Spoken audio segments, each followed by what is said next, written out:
Hello and welcome back to the Nasty Metal Project channel here at YouTube.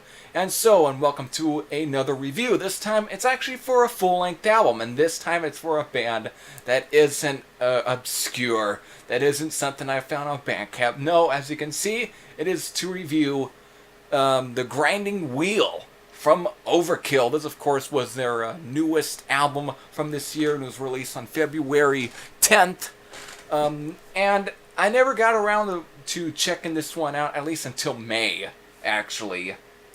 But, and I never felt like reviewing it. But for the whole December reviews and stuff like that, it's time to get to it. So, Overkill, I've never reviewed any of their albums, though, on this channel, because the last time they had released an album was back in 2014, and of course was White Devil Armory.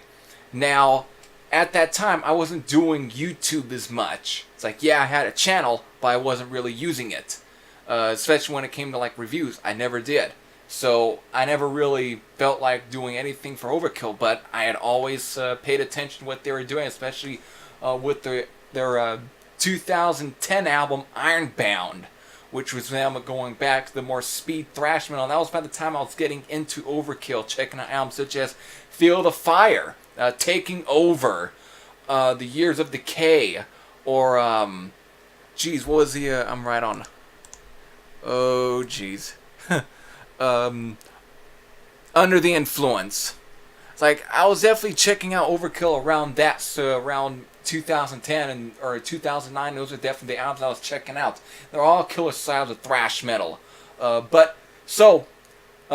forward, just fast forward to now. Really, they really have been putting out, I think, a string of solid albums. I think definitely starting with the Ironbound album, which is, like, again, like I said, was then going back to more speed thrash metal stuff in the 1980s. So kind of mixing in a bit of their early sort of groove metal type of stuff that you definitely got on, like albums such as Necroshine or what's the other album here? From the Underground and Below. Like, they definitely were mixing in some of that stuff, but still going back to that more thrash metal sound from the 1980s. And that's definitely something you do get on The Grinding Wheel, which, of all, like, this is, I can say, is a really killer album, just a really good album, but when it came to some of their modern stuff, they really haven't released a bad album since the Ironbound album. But I think for me, one of my favorites, I think, of some of their modern era was definitely the Electric Age, which is a killer slab of thrash metal. Though on that one, they really were kind of mixing a bit of their groove sound. But at times, I think with that album, you kind of also started to get a bit of a kind of them mixing a bit of a doom metal kind of sound to it. And that definitely started to get pretty known on the White Devil Armory album.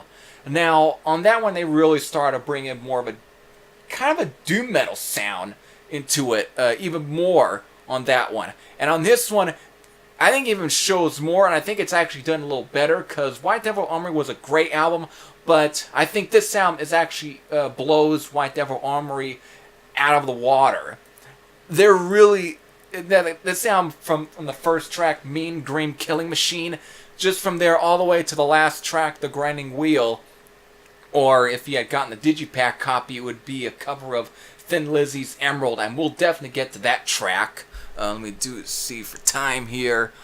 We'll definitely get to that track, like I said, but just from Mean Green Killing Machine all the way to the title track, which is track 10, The Grinding Wheel, this is definitely just a solid slab of thrash metal.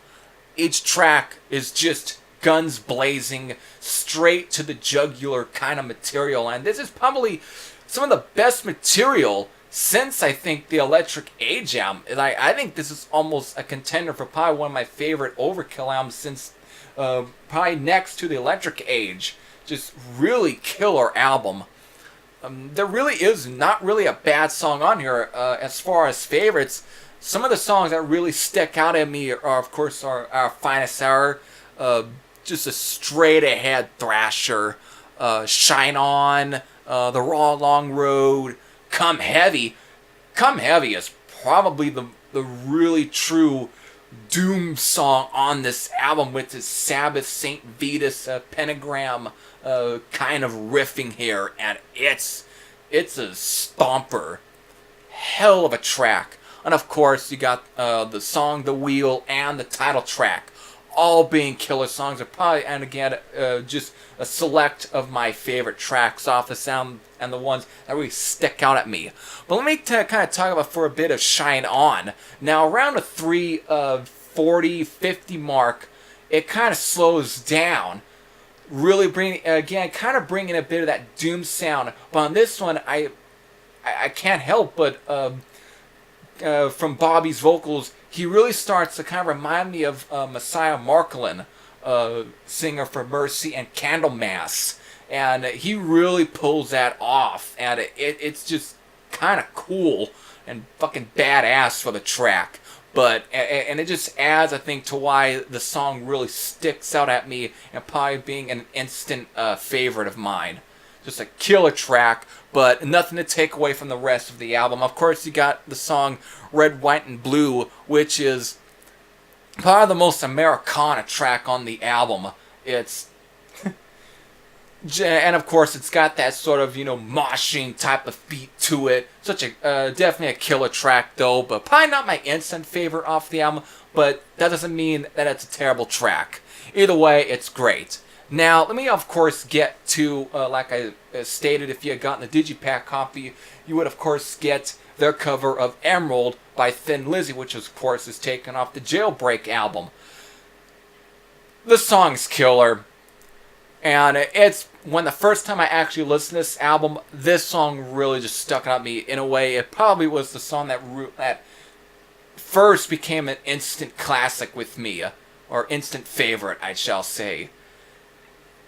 They just take it, and and of course it's heavied up more than the original, but it's like, for this, it almost even though it might have been apparent at first hand when listening to Emerald that, or for the first time for a heavy metal fan, would instantly see for why that song would definitely influence bands such as Iron Maiden, and here it takes that and expands on that sort of opinion of the track being probably one of those that would definitely influence the sound for Iron Maiden, especially that core sound that Iron Maiden has, and it's got that feel. And it's just a well done cover, and for that, it's actually a killer way to end the album. Just so, either way, just a killer album. And so, now it's time to get into my rating. 9.50 out of 10. This is just a really good album from Overkill. And I've seen some people that say that this album is not nearly as good as some of the post, albums after, like that start with Ironbound.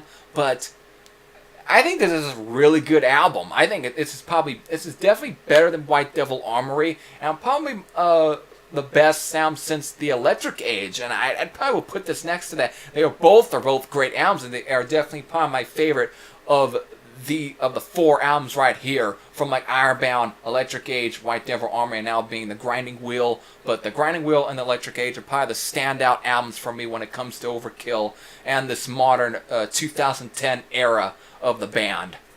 So, with that, of course, I know you have checked this album out since it's been out since February.